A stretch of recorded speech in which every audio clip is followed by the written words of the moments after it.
Thanks for tuning in today. Have you ever wondered why your dog does what it does? Kim Brophey is an applied ethologist and a certified dog behaviorist who has developed software and an app that can help you find out more about your dog. She's from Asheville, North Carolina. She operates a modern dog behavior center. It's called Dog Door. Her new book will be published in April. It's not even out yet. It's called Meet Your Dog, the game-changing guide to understanding your dog's behavior. And we have 4 books to give away when you call in with your pledge to Northern Community Radio. That number is 800-662-5799. Rapid fire. 3 pledges. We'll have to tell Kim Brophey is joining us now. But Kim, the way that we celebrate our members is we give them each a gong. So we just heard from Rachel Johnson from Akeley. Thank you so much. She loves the variety. She loves the National Public Radio News. She rarely plays games, but she sits down and plays Trivial Pursuit sometimes. Our friend Dale Mulfinger, he's written Cabinology and the Family Cabin, an architect who has a cabin on Lake Vermilion, but he's from the Twin Cities. He's pledging his support. He loves the independence of the DJ's own music, choices, local agendas. Heidi and John are the best, and he loves 500. And Lael Storley pledged online at KAXE.org from Deer River. Thank you so much. All our matches are taken, but not all the books are taken. None of the books are taken. None of the books. We have 4 of these to give away. Meet Your Dog, the game-changing guide. Unless one makes it into my car. No. Kim, thank you so much. Thanks for your patience this morning. We appreciate talking to you. Sure. Thank you for having me. You're welcome. So what don't people understand about their dogs, have you found the most? Well, I think if you had to start with the right nutshell, it's that our entry point to our conversations about dogs has been fed by an erroneous concept that we've all been pitched, which is the pet dog concept. The whole idea is something that has been put in place to oversimplify our dogs such that the industry is able to capitalize on our narrow thinking in order to sell us products and services. Probably a lot of that was well-intentioned when it started out, but at this point, we are all indoctrinated into idioms that have created practices allowing us to treat them as what's essentially the exception to natural law, rather than understanding them as complex biological organisms like any other animal on Earth.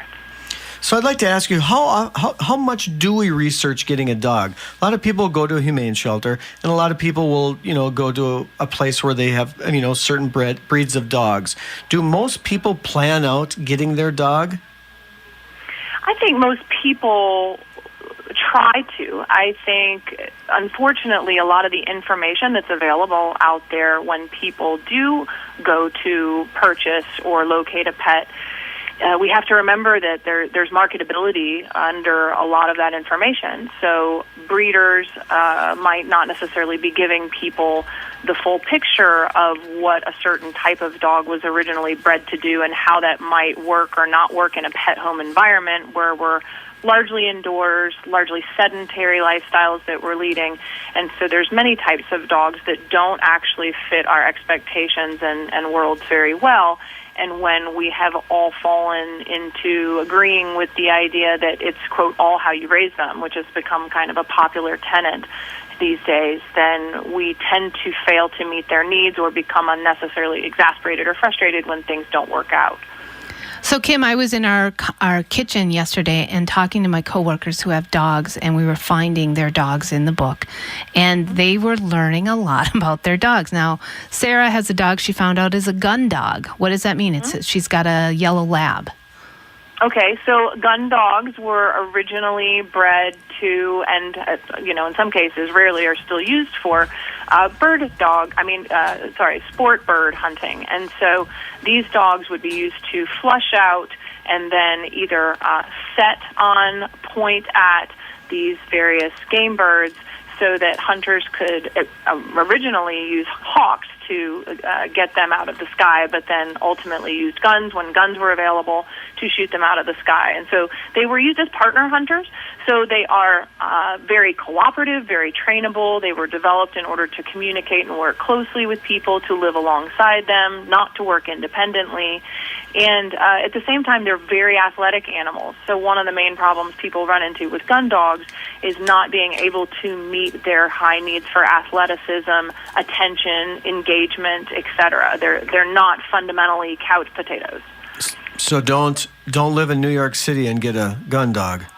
Well, you could, but then you've got to go out of the way to meet their needs if you want to have a behaviorally healthy dog, right? You had a big responsibility. So, Kim, a long time ago, we bought a blue heeler. And we just bought the blue heeler because we saw them somewhere and we thought they were cute. I would never buy, it was a fantastic dog, but I would never buy another blue heeler again because all they do is work. They never shut down. They position themselves on the floor so they see everything happening in front of them. They do not cuddle, but yet my son, that's the very next dog he wants to get is the blue heeler. So, I mean, I think that's interesting. I should have done research because I thought they were cute and I love their coloring, but they are not a lap dog. No, and that's a really good example because I would say out of all the different groups that you see in the book, in the genetic subsections, the herding dogs are, for me, the poster child of what's wrong in the 21st century in our relationships with pets, because those dogs were bred to work exhaustingly long, highly demanding days in the field, working alongside a shepherd. They're hypervigilant. They're workaholics. They're super aware of their environment and reactive to their environment. And to be inside for what for most pet dogs, honestly, is upwards of 23 and a half hours a day in some cases, they become behaviorally, psychologically unhealthy, and they unravel just like an animal that would be put in the wrong habitat in a zoo, right? Yeah. And they develop neurotic behaviors, stereotypical behaviors, apparent aggressive behaviors, and then unfortunately we tend to throw a trainer and a Prozac prescription at those dogs thinking there's something wrong with the dog when it's really our whole starting point for our expectations that's incorrect. Yeah, and no matter how much you try to convince them not to grab a horse's heels or whatever, you cannot stop them. You have to be able to direct the instincts into appropriate outlets. You cannot put a brick wall in front of a natural behavior. And, unfortunately, my own industry, the pet training industry, has largely not been helpful because we've all been kind of debating, examining, trying, introducing flavors of icing and trying to put them on a cake that's falling apart. Nobody's few people are getting to the heart of the actual problems and looking at it from an integrated science perspective. And rather they say, well, this one technique will fix any, quote, behavior problem that you have. And whether or not that's fair or realistic or cruel or kind to do for a dog, they might apply those same techniques. And then the owners are going to be frustrated when they don't work out. The real cost for this is not just people's sanity and quality of life and the quality of life of those dogs, but also all the millions of dogs that are returned to shelters, given away, and euthanized because they are demonstrating behaviors as a result of our misunderstandings. Speaking with Kim Brophey, the name of the book is Meet Your Dog, The Game-Changing Guide to Understanding Your Dog's Behavior. I hate to talk about this because it's the only thing I know, but other dogs I've had in my life that I absolutely love but will drive you insane is the Basset Hound. Because the Basset Hound has a nose, and in order to get a Basset Hound to come back to you, you need to make it more exciting where you're at than where they are at. And I lost my dog to a Timberwolf because he just likes to wander, and Basset Hounds are that way. Wow, yeah, and it's interesting because Basset Hounds are a wonderful example of a good-natured, wonderful companion for the pet lifestyle until you get into those moments where they get into that single-track mindset that they were actually bred for. And when you are up against those instincts, it's not even necessarily a case of whether or not the dog decides to respond to us. In some cases, they literally don't hear us because they have tuned us out, because those instincts have kicked in. They are doing exactly what we bred them to do, which is to be unwaveringly committed to that track. You can get a copy of Kim Brophey's book, Meet Your Dog, The Game-Changing Guide to Understanding Your Dog's Behavior, when you pledge your support now. 800-662-5799. It's coming out in April. Kim, another one of my coworkers, he always gets German Shepherds. What should we know about German Shepherds? Well, so German Shepherds are interesting because they're fundamentally a herding dog. They're in that herding dog group, but they were then developed for military and police work and essentially human herding behavior over the course of history. And so the same kind of behavior that you were talking about, John, a moment ago with your cattle dog, when you redirect that onto a human population, it's not necessarily fun for people out there to be the sheep, right? Yeah. But these dogs are human herders, so they're hyper vigilant. They're very aware of their environment. They're action oriented. They're workaholics. They have a lot of questions and need a lot of answers in order to feel safe and happy and successful. They are way more dog than your average person wants, although a lot of people love the way that they look. They love how trainable they are, how loyal and responsive.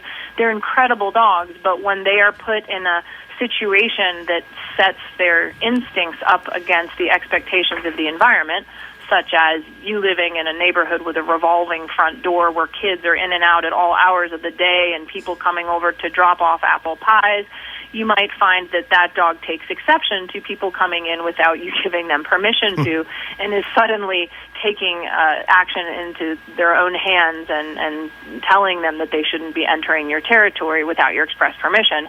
People then will view and label that as aggression, which of course it is experienced as when you end up with a dog mouth on your leg, but it's not necessarily the dog's intent to hurt anyone or any kind of inappropriate or, quote, bad behavior, so much as it is the genes that we have bred them for in the past manifesting themselves in our pet lifestyles.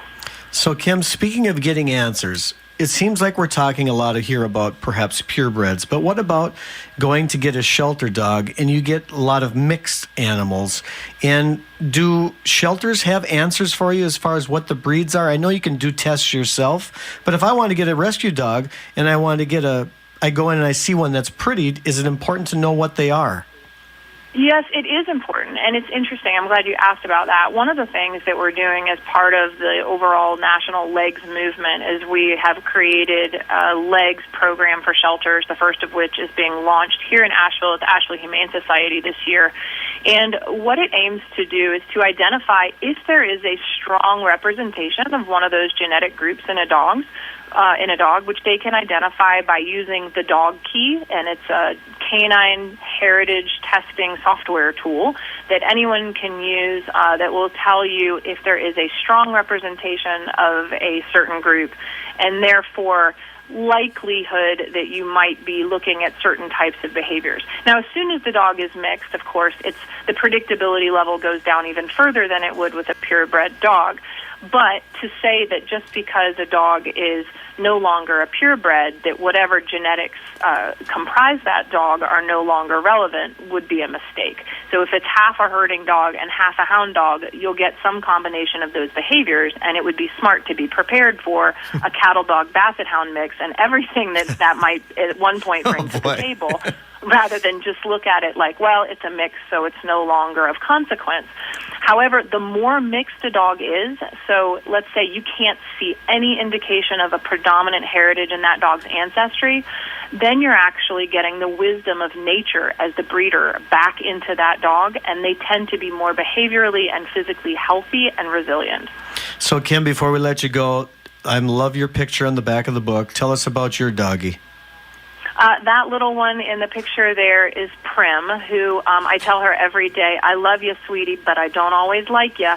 She is a terrier Papillon mix, and I have to say, like you said, with the cattle dog, for me, never again so much with the terrier thing. I love the dog, but she is quintessentially bringing both aspects of the neurotic, bosom-clutching toy breed of the Papillon to the table, as well as a very high-drive and tenacious, buzzing bee, never rest for a moment temperament of the terrier. She's a doll, but she is absolutely exhausting. Well, thanks for writing this book, which is not only good for humans, but exceptionally good for the animals as well. Yes. Well, thank you for having me again. I appreciate it so much. Thanks. It's Kim Brophey. The book is Meet Your Dog, the game-changing guide to understanding your dog's behavior. You can get it as your thank you gift when you pledge your support to 800-662-5799.